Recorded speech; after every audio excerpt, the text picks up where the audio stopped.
Heather, do you know why so many people like comics? Because prepubescent boys and a lot of grown men like looking at drawings of scantily clad women fighting with swords. Actually, yeah, that hits on it. But shocker! Here we go. I finally got one right, folks. It's also about the confrontations and the storylines. Oh, that's it. That's it. Seriously, okay, all right. Let's buckle up. Comics often pit good guys versus good guys. They have to struggle who to root for. In comic series, you have Batman fighting Superman. You have Wolverine fighting Cyclops. You have situations where you have Tony Stark, a.k.a. Iron Man, fight Captain America. You're really stuck with who to root for. So, just for the record, if Robert Downey Jr., that's Iron Man, and Chris Evans, Captain America, want to battle to the death over me, I'm the winner either way that plays out. Okay. But who do you root for? The renegade orphan who has dedicated his life to saving the planet, or the all-American hero who sacrifices everything for his country? It's complex. Again, I win either way, but what does that have to do with what we're doing here with bourbon? Well, this is a comic book show. It's not. Oh, this is the bourbon episode? This is the bourbon show. Well, tonight on Tortured Bourbon, we have two spirits everyone loves. Two heroes of any bourbon story. And they're going to battle it out right here on this barrel. If we're not careful, these two whiskey giants might tear down our bottled and bond world while trying to save it. Do not get paid enough for this.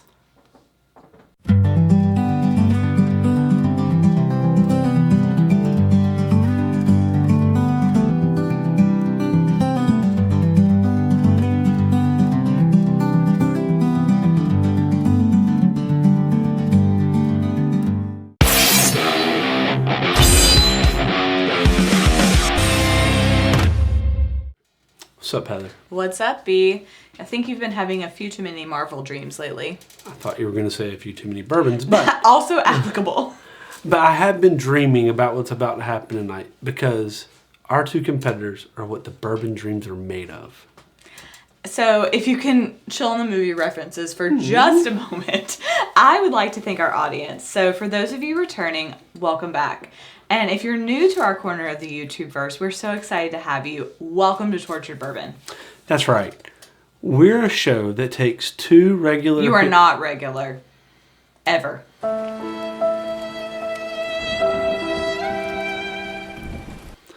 Okay. Two folks who love bourbon and take you along on our journey. Is that better? Okay. Better. If this is your first time with us, grab a dram, click on that like and subscribe button. It's the best way to support us, and it helps us convince our spouses to let us keep doing this. And it's cheaper than therapy, and it's more readily available. Ain't that the truth? Also, please don't forget to follow us on Facebook, Twitter, and Instagram. We've also got merch now. Sweatshirts, t-shirts, and it's comfort colors. Y'all know comfort colors is the best. It's so comfy. Just click, buy. We're not upcharging. It's just the cost of production, y'all. It has our soon-to-be famous Tortured Bourbon branding. It's basically going to be synonymous with Nike in like 6 months, I think. So, and if you just want to donate, help us buy a bottle of bourbon, just click on the Buy Us a Coffee link. And now that we have all that kind of boring stuff out of the way, what's next? This is our 8th Bottled and Bond battle. I cannot believe it's our 8th episode. We're there. We've put 16 Bottled and Bond powerhouses against each other and bracket defined the ultimate champion. We're definitely a basketball state. You think? Our resident Aussie, Katie, helps us procure these bottles and sets them up for a blind taste test. Yep, and then we rate them on our, I know it's so close to being famous rating scale. So B, what do we have tonight? I'm so excited. Well, in the Bottled and Bond world, you might say we've got Superman. Or at least an Avenger. we've got the best of the best. That's here. right. We have our first superhero tonight is the one, the only, E.H. Taylor, Bottled and Bond. This heavyweight draws its name from Colonel Edmund Hayes Taylor, quote unquote, the father of the modern bourbon industry. I feel a story coming on. Story time would be. I'm so excited. We've all heard of the bottle, but you might not know much about Taylor the man. He's born in Kentucky in 1830 and a descendant of 2 U.S. presidents. Taylor first got involved in the industry as a banker. He was financing distilleries. But in 1869, he purchased a small distillery, which he christened OFC. Marked his first foray into distilling. He made an immediate mark on this because he modernized the plant. Copper fermentation tanks, state-of-the-art grain equipment, column stills, a steam heating system, which is still used today in barrel warehouses. And we learned on our last episode that the average rick house holds 20,000? 20,000 barrels. Wow, that's super impressive. He's also a skilled politician. He's instrumental in pushing for higher standards in the bourbon industry. That's We've right. talked about it a little bit That's right. in the series. Colonel Taylor, E.H. Taylor, he is one of the people that strongly pushes for the Bottle and Bond Act of 1897. We've talked about it a time or two. Just a time or two. And he serves as the mayor of Frankfort, Kentucky for 16 years. Is that why he's a colonel? No. Eventually, his distillery was bought by George Stagg in 1879. Heard of him too. That's right. But that becomes what we know as the modern Buffalo Trace distillery. Also heard of that. Which is why Buffalo Trace retains the rights and distills this as well as Stagg and several others. But then he goes on to build a European-inspired distillery in Millville, Kentucky. Now, this place is cool. You look at the pictures of it, it is awesome. It is a limestone castle. Wow. It has a spring house and a sunken garden at the distillery. And his thoughts were, this is going to be a place for tourism and industry in bourbon. So, while that's quite a legacy, I'm going to guess that Millville, Kentucky, and most of the United States was not yet ready for that. Well, no, we would have prohibition in not too far future. It was ahead of its time. Yeah, but the guy's ahead of his time. But today, what does this bottle run us? All right, so while you'll never see it on a shelf in the state of North Carolina, if you can find tortured, folks. Yeah, tortured. If you do see it for MSRP, we're all tortured because MSRP of this is around $70. You're not finding this rarely for less than $120 a bottle. How much do we pay for it? Do I want to know? Nope. Okay. And here's why. E.H. Taylor Small Batch is known for its caramel corn sweetness, mingled with rich butterscotch and hints of licorice. It has a soft mouthfeel that evolves into subtle spices, like pepper, tobacco, with a long, satisfying finish. The people at Buffalo Trace know how to write this stuff. The mash bill is a well-kept secret because we know the people at Buff Trace. They are so good at creating the mystique around their products. You look at the bottle though. So the bottle comes in a tube. Mm-hmm. It looks like, it's got that whole high-end Scotch. Oh, it looks impressive. It is impressive. Yeah, it's got the prestige feel. There's a museum to Colonel Taylor in Kentucky. They went into there when they were looking for the label. They did a lot of research to make this. Authentic might be a word, but to give the buyer an experience that what you were buying was special. That it had been part of the history of bourbon. Yes, yeah. and they've gone to lengths. And now this is only one expression. We're doing the low end expression. Wow. They go up from there. Right. And then they do some rare releases. So, yeah. There's a history. There's a prestige there. So while we know there's a prestige here and the tasting notes make me super excited to taste it, what's our contender tonight? All right. Now on the other side of this standoff of Marvel and DC universe, we have the nearly impossible. Who's Superman? Yeah. We have the nearly impossible to find Cream of Kentucky. Now, that's a name. Originally introduced in 1888, the brand grew under the Shinley Company. Say that 3 times fast, folks. After Prohibition. Now, renowned artist Norman Rockwell even provided much of the award-winning artwork for the brand in its heyday. Wow. Now, it's now in the hands of Jim Rutledge. He's a modern marvel in bourbon history. If there's a modern Colonel Taylor, it's Jim Rutledge. It's Jim Rutledge. Yeah, so he is a legend in the alcohol industry. So he had a really long career at Seagram's, and then after that he revived a little-known distillery called Four Roses, which we've now all heard of. Oh, yeah. From near obscurity. So he launched his own distillery after doing those two things. His bottled and bond offering, Cream of Kentucky, Offers notes of brown sugar, nutmeg, orange zest, and cedar on the nose, with a spicy mouthfeel and a finish of caramel and a little bit of chocolate. And the price? Around $89 to $120. So there you have it. We have two superhero legends. Let's see which one prevails tonight. And when we set up our brackets, we made it so that the contenders would go against the contenders. Mm-hmm. And in basketball parlance, we got a 1 seed and a 1 seed. We got blue buds here. Yeah. So this is going to be tough, and I'm excited. I'm so excited. Both of us are. I'm going to take the front. You take the back of number 1. Again, remember, we don't know which is which, and we haven't tasted these yet. No.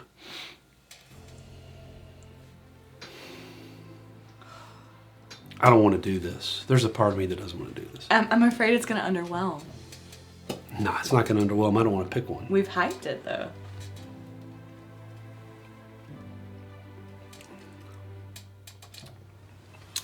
Off the bat, I can taste the rye, the grain. Boom, boom, boom, boom, boom. Mm-hmm.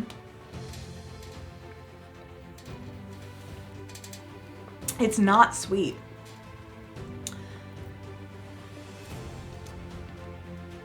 I get a little bit of pepper. Oh, yeah. A little bit of tobacco, actually. Do you get the tobacco? Floral notes. But with the tobacco, like the floral. Yeah, but there's like almost. My wife's a Scotch drinker. Mm-hmm. And there is not the peaty. I see what you're talking about. Yes. But on the nose, there's a flower. There's a flower there. That pear floral. Flower. Yeah, floral. Floral. Not flower. Not flower. Floral. Wait, I got you. We're not making biscuits. I got you. No deep fry. Are we from the South? A little bit. Yeah, I get the pepper, spice, the rye, the grain. I feel like I taste every part of the process of making this. It's fantastic. It's so good, but it's different from what we normally have, but it is so good. I really get the tobacco flavor. Like, not like a cigarette. Like if you went and picked tobacco out I know what you mean. If you went and picked it and chewed it. Now what? Don't do that. You really don't want to chew uncured tobacco. I'm from the country. You don't want to chew uncured tobacco. I know, but you get what I'm saying. But what you do is if you've grown up in the South. Mm-hmm. Now, the tobacco fields are not what they used to be when I was a kid. You saw cotton tobacco everywhere. I've tried to describe it to Katie. It was. I mean, you drove to the mountains or you drove to the coast, and it was just lining I-40. Yeah. Yeah. There's a smell to it. There's a smell to the barns. And that's what I'm trying to say. This tastes like tobacco smells. Yeah. If you walk into a barn where they're drying it. Mm-hmm. There's a sense, there's a smell. Yes. And as much as I am not a supporter of the tobacco industry, right. The smell of it, there's this thing about. So I mean, when I taste this, it tastes like. So I have also always associated smells with taste. Oh, well, and everyone does. Yeah. This tastes like. So I grew up around chewing tobacco. That was such a thing. This tastes like chewing tobacco smells. Are you about to tell us the story when you French kissed a boy who was dipping? No. No, but I had some friends that did that. Actually, I grew up around a lot of uncles who chew tobacco. Sure. I've been in tobacco barns where they were drying tobacco. And it tastes like that smells. It does. And so there's a nostalgia there. It brings out the Southern in me. It kind of makes me want to go back and run around with some kittens and dogs in the barn and just. I have a past before UNC, B. I do. She has never run around in a barn. That shows how much you know. Producer Ryan can tell you I have run around in a barn. There's a story there we want to hear tonight. So it's a G-rated show. Let's move on to number 2. My pawpaw had Kim- cows and chickens and horses. Everybody's pawpaw had cows and chickens and horses. Anyway, number 2. The smell is much sweeter. Oh, wow. Yep. So right off the bat, B, I think we have the bottles in the right place. Yeah. Number 2, that's delicious. That is so good. Do we need to pick a winner? Are we contractually obligated to anyone in this? No, we're not. Just ourselves. So, but first, before we pick, we got the tasting notes on this one. Beautiful mouth. I mean, So good. It's got vanilla. It's got caramel.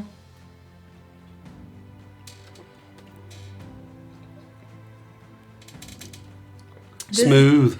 This is a classic bourbon. Smooth. So smooth. So smooth. You're in the back, dude. It's so good. They are apples and oranges, though. It's going to be incredibly hard to pick. So, and I guess if you could criticize us for, well, you can criticize us for many things. Whatever you want to criticize for. Make a list, but make sure that you make the list on the mentions. That's right. We put a rye up against Colonel Taylor. Right. But we were going for scarcity, price point, prestige. Right. If we were doing if we had set this bracket up and tried to rank them in a 1 through 16. Mm-hmm. Both of these would be high. Yeah. I love the complexity of flavor. But the quality of both of these are phenomenal. Both of these are phenomenal. Which is why this works. So first let's rank and then we'll pick. Okay, so let's rank this one. That's Hush Your Mouth for me. But like high Hush Your Mouth. Like, it's almost there. It's almost there. Don't look at me that way. It's almost there. Okay. Is it? What is it for you? Cock of the walk. Okay. Alright. This is Cock of the Walk for me.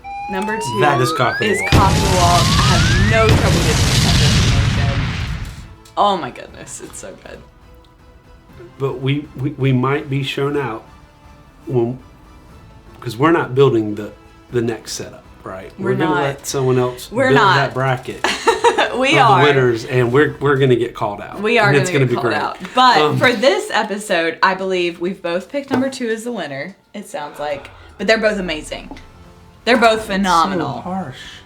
But I think overall, we both picked number 2. Edge barely. If you like complex rye whiskey, that's your jam. Go pick up a bottle of this. Mm-hmm. Let's be very clear.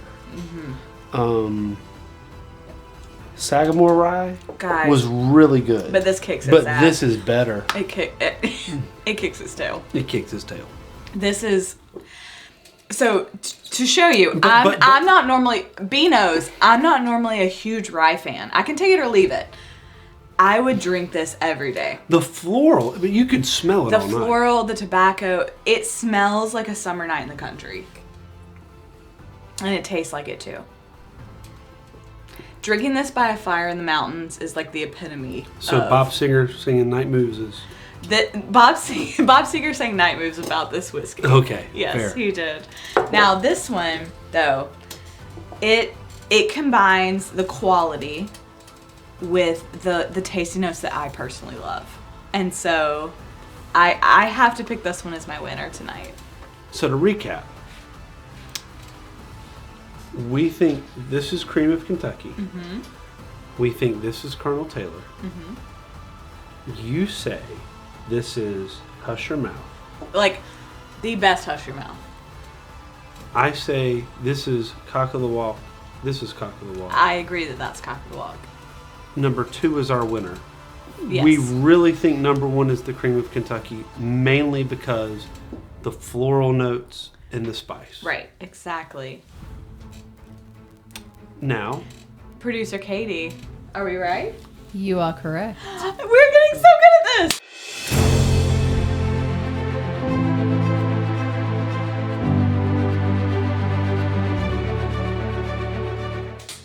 so excited. But just wait. I'm sorry, Jim. I know. You were so good. So, while Colonel Taylor technically won tonight, Cream of Kentucky was amazing. We said at the beginning, it's a comic book battle of good Captain versus America versus... That's right. You're kind of pulling for both, and you win either way. Yeah. So, now that we've picked a winner, let's see if we can win at trivia tonight. You ready? Hey, we'll try. All right, guys. So you guys mentioned all of the comic book stuff earlier in the episode. And if you've been paying attention to the news surrounding some of the Marvel stuff the last couple of months, they cast the role of Doctor Doom I saw this. to Robert Downey Jr. I did see this. So Robert Downey Jr. is going to now be playing a second character in the MCU. My true false question is he the only actor or actress to have played multiple roles in the MCU, true or false? That's false. False. That is false. There's about 10 to 15. I can't remember the Wow. exact. Yeah, most of the time it's voices or like I know Paul Bettany, who plays Vision, also did the voice of Jarvis. Yeah. So anyway, but no, he was, but most of the time it's like either digital roles or things like that, but he is not the only one. So it is false. It is false, yes. Well done. All right. You guys mentioned earlier that, for general trivia, that Colonel Taylor was a descendant of 2 U.S. presidents. I knew this would come back to bite us. I'm gonna give you 3 presidents. Tell me which one he is not a descendant of. Okay. Okay. Okay. James Madison, Martin Van Buren, and Zachary Taylor. Martin Van Buren. Yeah. It is Martin Van That's Buren. what I was yes. going to go with too. Yep. Well done. It is James Madison and Nice. Zachary Taylor are. I knew it was Zachary. Yeah. Yeah, Yeah. absolutely. That one was easy. Yeah. I thought about putting Andrew Jackson, but I figured that Fair. might be a little. Yeah, fair. Anyway, all right, and then finally, sports trivia. This one was probably the hardest one to find a sports question for. I don't know why, but it was. So There wasn't a lot of things you could see. but I mean, it was all in the 1800s. Yeah, but I've gone back to the state of Kentucky and Louisville and all that, so I had to find something different. So anyway, this is the best I could come up with. You guys mentioned the Cream of Kentucky started in the late 19th century. It rose to fame in the mid 20th century, or early to mid 20th century. Which famous sports figure of the time was known to enjoy Cream of Kentucky bourbon, which helped to contribute to its popularity? Ben Hogan, Joe DiMaggio, or Sugar Ray Leonard? I feels like Joe DiMaggio. It was Ben Hogan. Golf. Oh, I knew this because the golf clubs. He has golf clubs. Okay, and never mind. Retract the question. It's not Sugar Ray Leonard. That doesn't feel right. Maybe Ben Hogan. I thought Muhammad Ali is from Louisville. Yeah. Yes, he is. Yeah. That is correct. Okay, so let's not go with Sugar Yeah. Ray. So it's either Ben Hogan or Joe DiMaggio. Let's go with Joe DiMaggio. You are correct again, Joe DiMaggio. Before or after he married I Marilyn? have no idea. He had a good life regardless. All right. Where have you gone, Joe DiMaggio? When this episode is over, Joe DiMaggio. we're going to talk about Ben Hogan. Let's talk about it. But for now, cheers, Cheers, y'all. y'all.